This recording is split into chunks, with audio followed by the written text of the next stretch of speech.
Bangkok, the capital of Siam, is a grand terminus for the important railways of Indochina, and its railway station in the heart of the city forms an impressive background for the daily pageantry of Siam's one and only metropolis.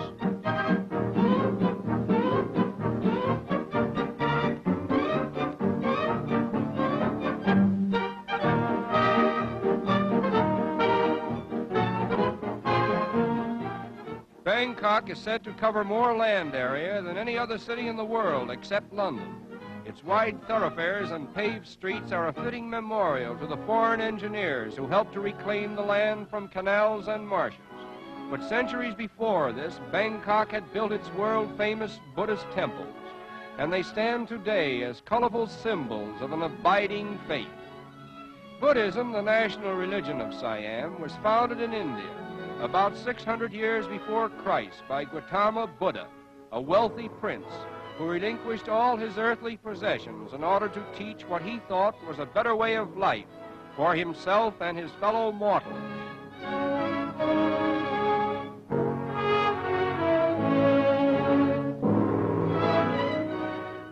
Buddha taught that all the miseries of life were caused by insatiable selfishness and greed. He said, "Until a man has overcome every sort of personal craving, his life is trouble and his end is sorrow. Lose yourself in the greater interests of life and desire nothing that can cause pain. The best of all and the end of all is a dreamless, eternal sleep." He reasoned that man must do right not because some God expected him to, but rather because there is a definite penalty to pay if he does wrong.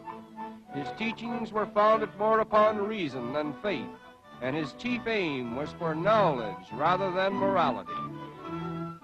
Although Buddha desired no symbols or sacrifices or temples in which to commemorate his doctrines, his devoted followers have built thousands of Buddhist shrines throughout India, China, Japan, and Siam.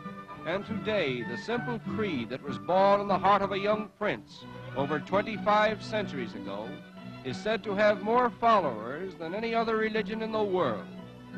Every Siamese, including the king himself, must spend a period of his life in some one of the 10,000 monasteries of the land. In Bangkok alone, there are at least 500 temples dedicated to Buddhism.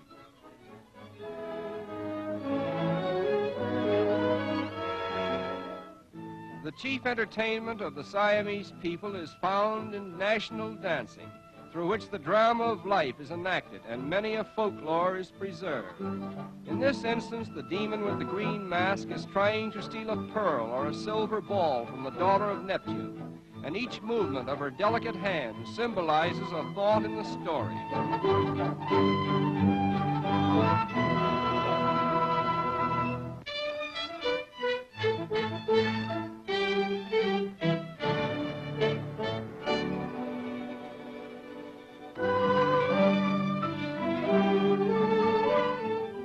The makeup of the women consists of powder plastered on the face until it resembles a smooth white mask, and this covering is meant to preclude all facial expression of the emotions. Hence, joy, sorrow, pleasure, anger, and fear are expressed by conventional signs.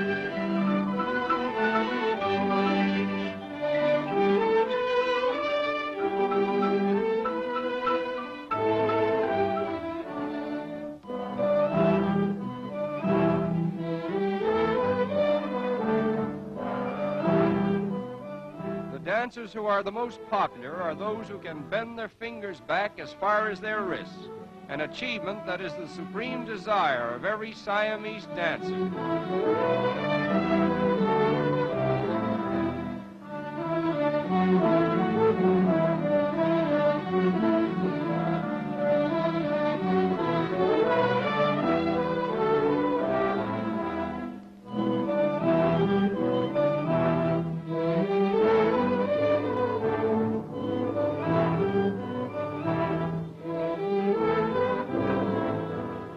In strange contrast to all the other graven images of Bangkok are two rather humorous-looking statues representing an ancient Siamese sculptor's impression of the first Dutchman to set foot on the soil of Siam.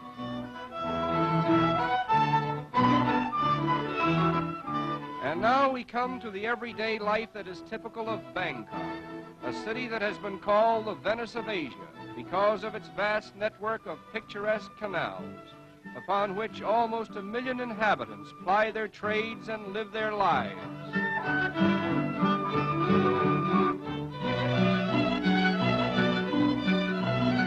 Except for a few railway lines, all travel in Siam is by water. The level of the land being so low and the soil so soft, the construction of roads would not be practical. In fact, for 3 months in the year, much of the land is underwater.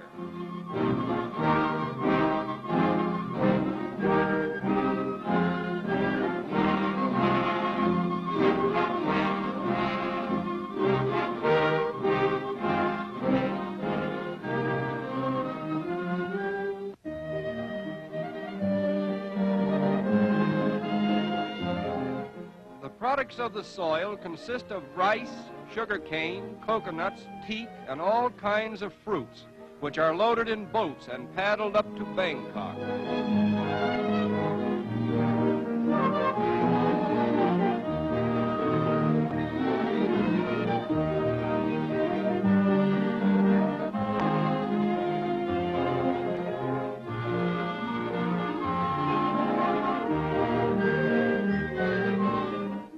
The great river system of Siam is formed chiefly by the Manam River, with its numerous canals and tributaries spreading throughout the land and bringing life and sustenance to the people.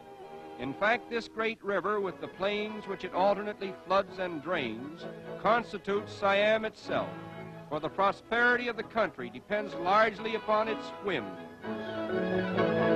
The larger temples of Siam are called Wats, and perhaps the most famous of these is Wat Arun on the banks of the Manam River, one of the many picturesque sights that help to make a boat trip on the river an unforgettable experience. For here may be seen a panorama of life that is typical of serene Siam.